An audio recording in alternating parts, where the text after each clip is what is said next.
This is the Tim Beck Show, sponsored by Pittsburgh Ford, GN Bank, Freeman Orthopedics and Sports Medicine, Roper Kia, CDL Electric, and Abernathy Roofing and Construction. And now here are your hosts, Pittsburgh State head football coach Tim Beck and KSN's sports director Eric Kinnett.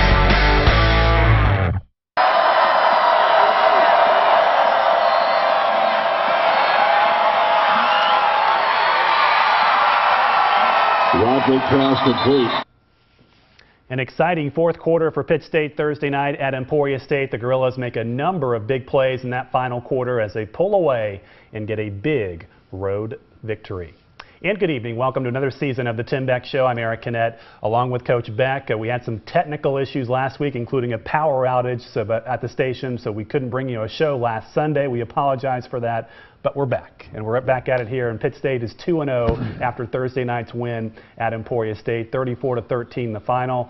The game was tied at 13 early in that fourth quarter, Coach Beck, and give your team credit. They really delivered in crunch time. You know that we had a good talk at halftime. Our coaches were very motivated for us to play better. We knew we weren't playing good early in the game. You know, it was just kind of the complete opposite of the first game that we played. We started off so well against University of Central Oklahoma, and then we started off really bad against Emporia. And Emporia had a lot to do with that, but the good thing is we didn't panic. Our guys showed some maturity. It was good to see that we were able to come out and, you know, we didn't absolutely win the third quarter, but we played pretty good in the third quarter, and then we're kind of able to take things over in the fourth quarter. Yeah, and something else too, several players, it felt like, made a contribution in that game. Yes. You know, you had redshirt freshman quarterback B.J. Bradbury did some good things for you. Jalen Myers, the West Virginia transfer, forced a fumble. So good to see many different guys contributing. Oh yeah, a lot of guys on both sides of the ball. And you know, these first two games, we're only 2 games in, but the first 2 games, it's nice to see our offense and defense kind of complement each other at times, which is a big plus. And you know, I think our team has the right mindset right now, and we're all about getting better at practice. We're all about playing one game at a time, 1 week at a time, and you know, some of the good teams we've had in the past, that they buy into that. And you absolutely have to, because you win games during the week at practice, and you can't go, in this league, you can't go have 3 bad days of practice and expect to win on Saturday. It just won't happen. So good to see our guys, you know, come back and have a good practice today and get ready for this week. All right, well, a lot to show you tonight. We'll get to those first half highlights from Emporia State next here on the Tim Beck Show. I had no idea you did that. That's what I said when I learned CDL does more than just electrical work.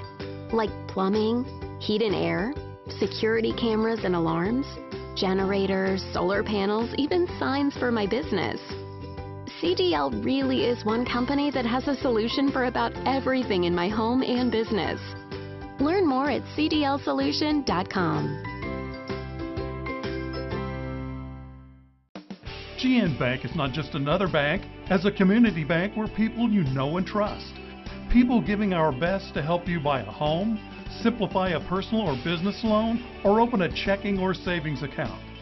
Secure technology gives you access to your account anytime, anywhere with GN Bank's online banking feature, Mobile Deposit. GN Bank, the best place to bank and borrow. Come see us and let us give you our best.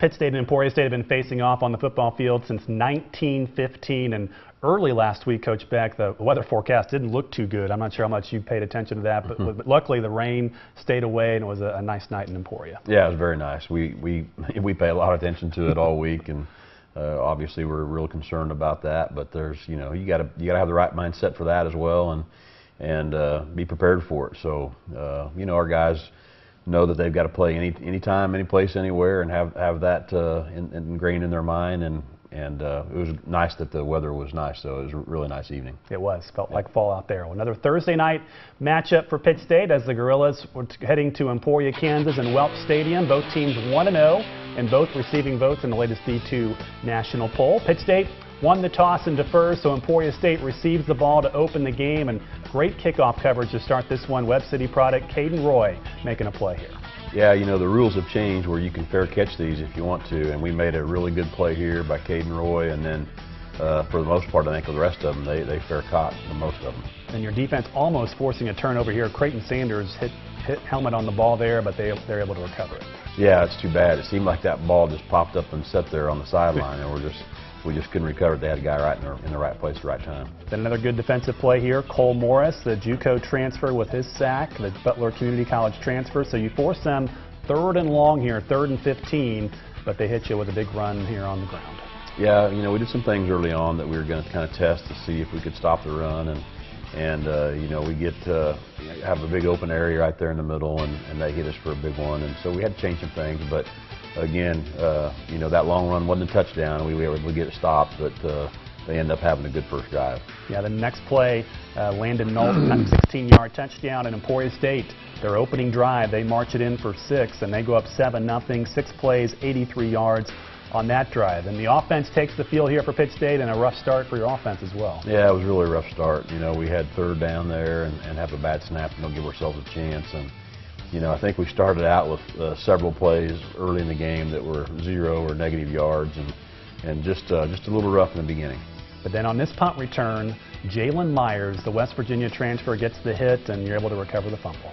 Yeah, nice job of him with tackling him from behind, and you know, nice physical play and great job recovering the fumble.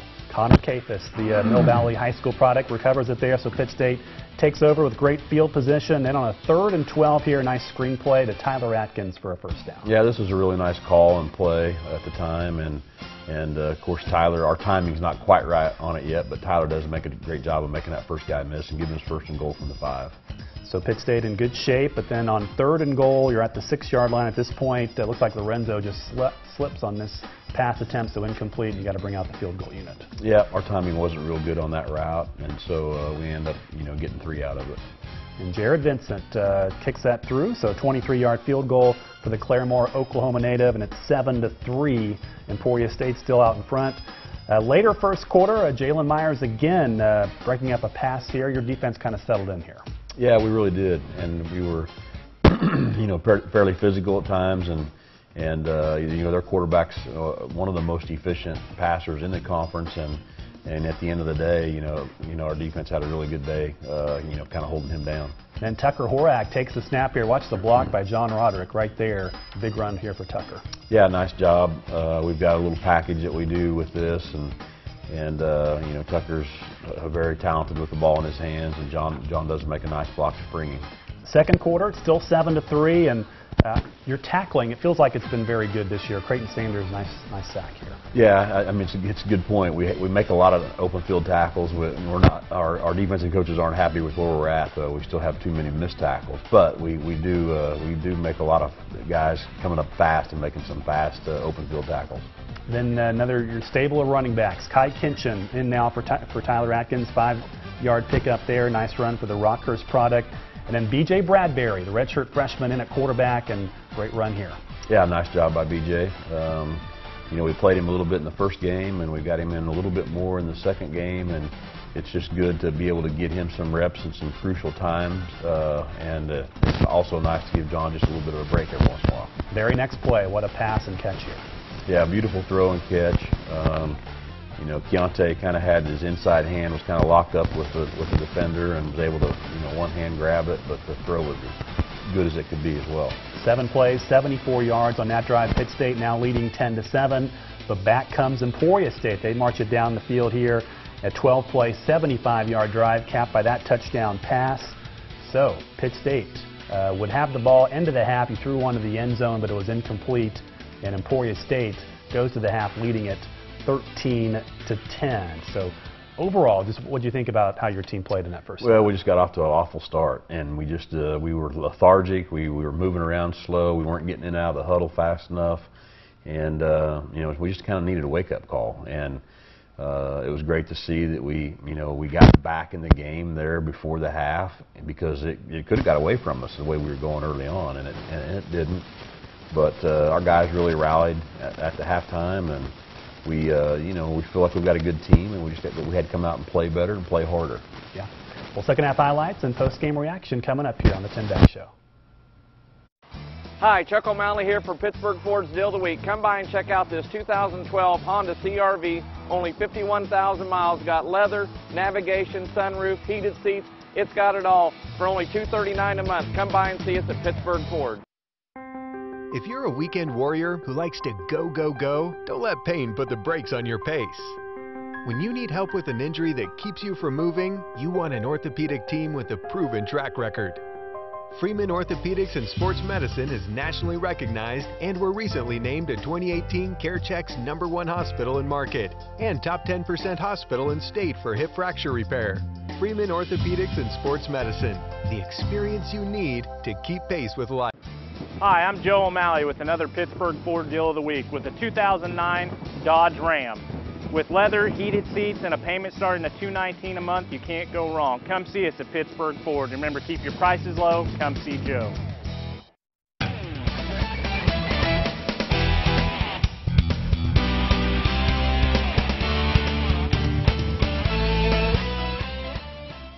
And that road success continued Thursday for Pitt State. So second half highlights here from Emporia State. Gorillas trailing 13-10 at the half. Pitt State would get the ball to begin the third quarter, and a steady dose of Tyler Atkins on this drive. Coach Beck, you just ran it the whole way. Yeah, we did, and made some nice plays here. Nice block right there by Andy Otting, and Tyler did a good job. He got a little gassed at one point because we just kept handing it to him.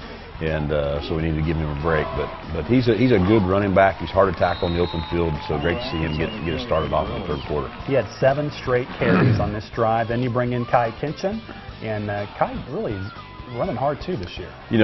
We felt like at the end of the game, all of our backs really ran hard, and Kai is one of those guys that you think of him as an outside runner in the open field because he's a little bit smaller, but he's a really good inside runner as well, so good to see him get some action. And that leads to another Jared Vincent field goal from 28 yards out, so we're tied at 13, 14 plays, 64 yards on that drive. And your defense comes right out and forces a 3-and-out. Darian Taylor on this tackle.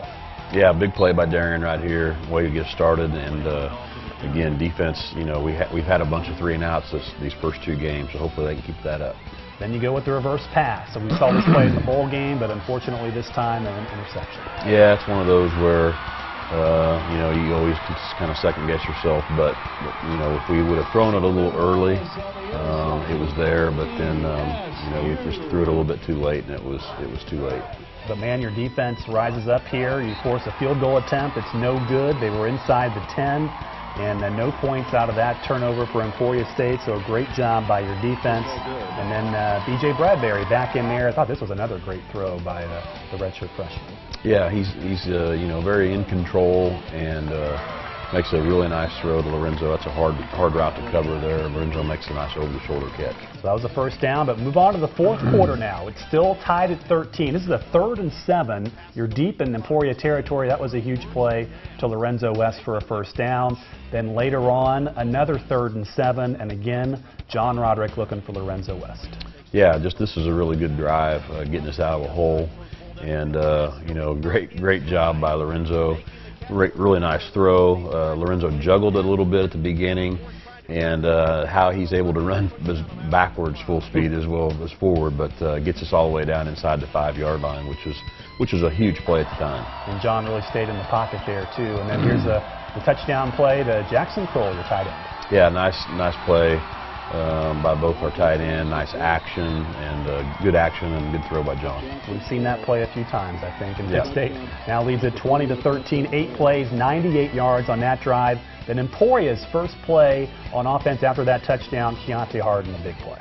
Yeah, this is an unbelievable interception because, Coach Wiemers and I were talking about this after the game. To be able to run full speed like that and then jerk your head around and then make the interception is a great play by him, and very, very big play of the game. Then very next play for Pitt, you hit him deep. Yeah, good to see Brenner Clemens getting back in the action. He's a tough matchup because he's so big, and aggressive, and he can go up and get some footballs, and great to see him get a touchdown. 56-yard touchdown pass from John Roderick. Pitt State now leads it all of a sudden 27-13. The momentum has clearly shifted to your side, and your defense just continues to bring the pressure here. The sophomore Morgan Selenmaya with the center. Yeah, you know, and Morgan ended up, you know, leading the conference in sacks last year, and didn't get one game on, but got two this game, and does a great job spying the quarterback. He is relentless, and he had 8 sacks last year, and like Coach Beck mentioned, so Pitt State firmly in control now. Now you bring in Keenan Shurik, another running back, and he picks up some good yardage here. Yeah, again, great to see his legs turning and you know, getting extra yards after contact. Then they had a substitute infraction. You were going to kick a field goal, so now you get a first down and you keep it going here, and John Roderick does the rest. Yep, nice job by John running the option there, and you know, he's in a position where he had an opportunity just to keep it and get it in. He's hard to tackle sometimes in the open field. And that would do it. Pitt State dominates the fourth quarter and wins at Emporia State. A big road win for the Gorillas, 34-13. The final score as Pitt State improves to 2-0 on the year. Emporia falls to 1-1. And looking at the stats from the ball game, total yards, Pitt State with 477. I know you dominated time of possession as well. There you see yards rushing, and then the Pitt State defense with 5 sacks. And you guys have been so good on third down offense and then third down defense as well. Yeah, and that's a big deal for us on third downs. You know, defensively, they've got to get themselves off the field, and these first 2 games, they've done a really nice job of that. Even though Emporia really kind of got off to a good start, we were still really good on third downs for the game, so hopefully we can keep that up. After the game, quarterback John Roderick discusses the offense and what they did, how they improved in that second half.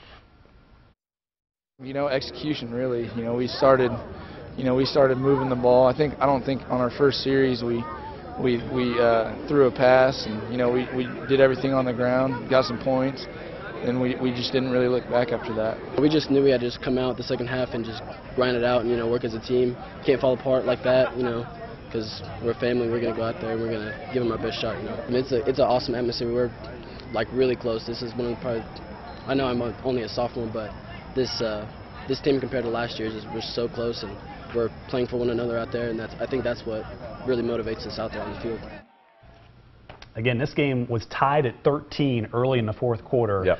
It's amazing how quickly one play can flip a game. Well, and that's the thing that you've got to try to relay to your team, is how things can change so fast, and that's why you have to play one play at a time, and things early in games can have a lot to do with the outcome of a game as well. But boy, you've got to play it out. You've got to play every single play, and it's great to hear Morgan say some of those things. I do feel like our team's a very close team, and when you have, you know, as you know, when you have that team chemistry and guys that will play hard for each other and stick up for each other, obviously gives you a better chance. And you know, I feel like we're headed in the right direction. I think the other thing that's exciting for our coaching staff is the fact that we're 2-0, and we've got a lot of stuff that we need to improve on, and we've got a lot of room for improvement. So hopefully we all are on the same page and can take the next step. All right. Well, coming up, we'll recap the weekend in the MIAA and look ahead to next Saturday's matchup at Northeastern State ahead here on the Tim Beck Show. My family was in the construction industry, and it was always a dream of mine to have my own company, meet people, get to know the community, bring quality to the table. Quality is what we build. That's our slogan. I would say that we want you to be, 100% satisfied with whatever we do for you. If there's ever a question, we're very, very easy to get a hold of. Number one in my life, I would say, would be my faith in my family. We like to use our business as a tool, as a ministry, to do everything we can to show them the love of Christ, whether we do a project for them or not. Find us fast in names and numbers. At Bishop & Hayes, we've served the Ozarks for almost 20 years. We are different from most other firms that pass on their clients to associates. At Bishop & Hayes, your case is handled directly by Brad Bishop or me. We believe in personally helping the people of Southwest Missouri at a very desperate time in their lives. If you have been seriously injured in an auto accident, you only have one chance for a fair recovery. Bishop & Hayes, auto injury law, it's all we do.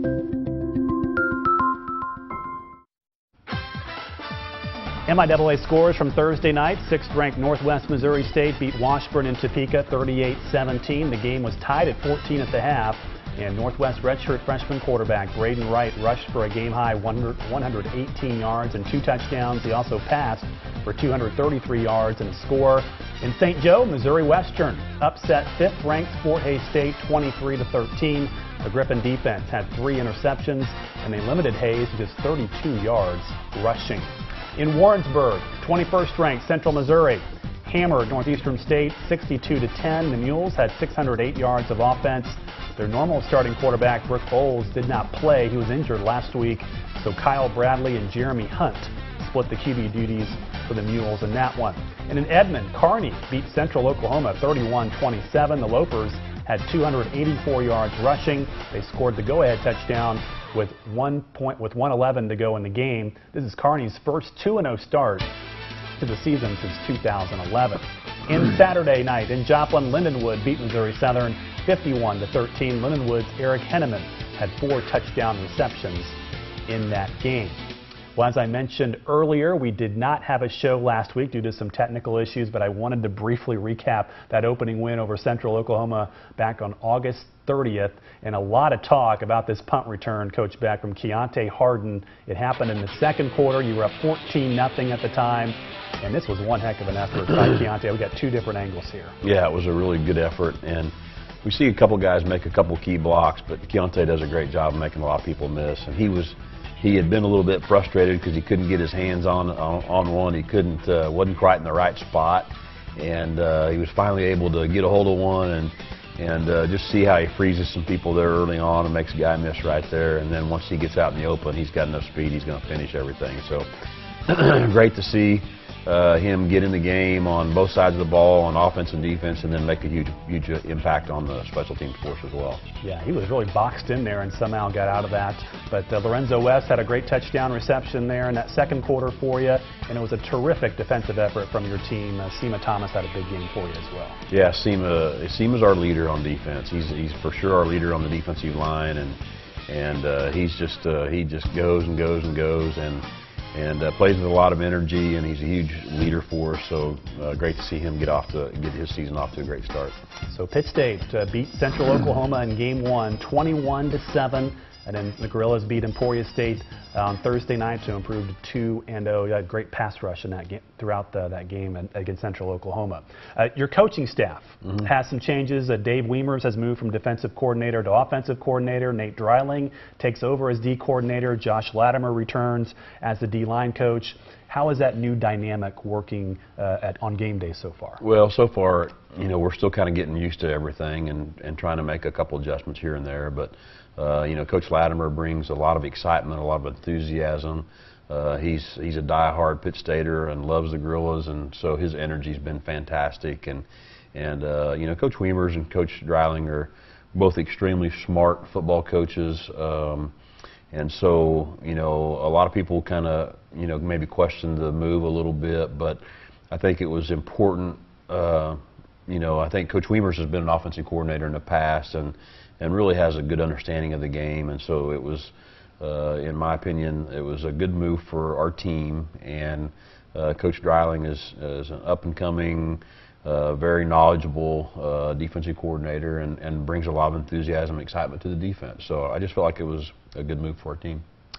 Coach Wiemers, I noticed in the Game 2 he was up in the box, and Game 1 he was on the field. So is he more comfortable, you think? Yeah, that's what I'm talking about when I talk about we're still trying to get everything figured out and see where it's a little bit maybe a little bit more peaceful to call plays up there and not quite as many distractions. And the other part of our coaching move was the addition of Keaston Terry onto our staff. He was with us, but we were able to elevate him to a full-time position. And Keaston, if you've watched our corners play the last 2 years, he's done a fantastic job with them. So that's been a big help as well. So great to have him on our staff as a full-time coach. But yeah, there's some things we still got to get ironed out, and that's a great thing about this game is there's a lot of things changes, and you got to be able to adapt and change on the run sometimes, and so we're kind of working our way through it. But like I said earlier, it's nice to be able to recognize that we've got some issues and got some things that we got to get better at and be 2-0. And so because heck, anybody can beat anybody in this league, so it's important to get off to a good start. You touched on some of the rules changes earlier with the fair catch. You can do that inside the 20 and then still get it at the 25. Yeah. Any other rule changes that have made it have caught your attention so far? Yeah, anywhere inside the 25, you can fair catch it, and it goes back out to the 25, and then you can set the ball where you want to. You can move the ball, in either hash or either upright or in the middle. Then the other thing is the big change is a cut block, and they just keep making it tougher and tougher for offensive guys to be able to block below the waist. You can no longer block below the waist past 5 yards, so you've got to be really careful with that. And then they've always kind of had a rule of 10 and 2, that you have to be 10 and 2 on somebody, but now they've added you have to be in front and 10 and 2 on a person. So you have to be in front, basically so that the defensive guy can see that you're getting ready to cut him. And so we've been called for it one time. We didn't get called for it in the first game. We had one the other day, which it's one of those that you can watch it 10 times and ask several different officiating crews, and they may all call it different. So it's really tough for the officials to officiate it. But again, the big reason for it is player safety. So they're trying to do everything they can to make the game as safe as possible. So. And that's very understandable. But those are the two main ones, and then the other one is you got to make sure that your knees are covered and your shirt's tucked in and all those kinds of things, which is kind of a silly rule. I don't think it's a silly rule because you have to have your knees covered now. It was silly that they ever allowed us not to have our knees covered.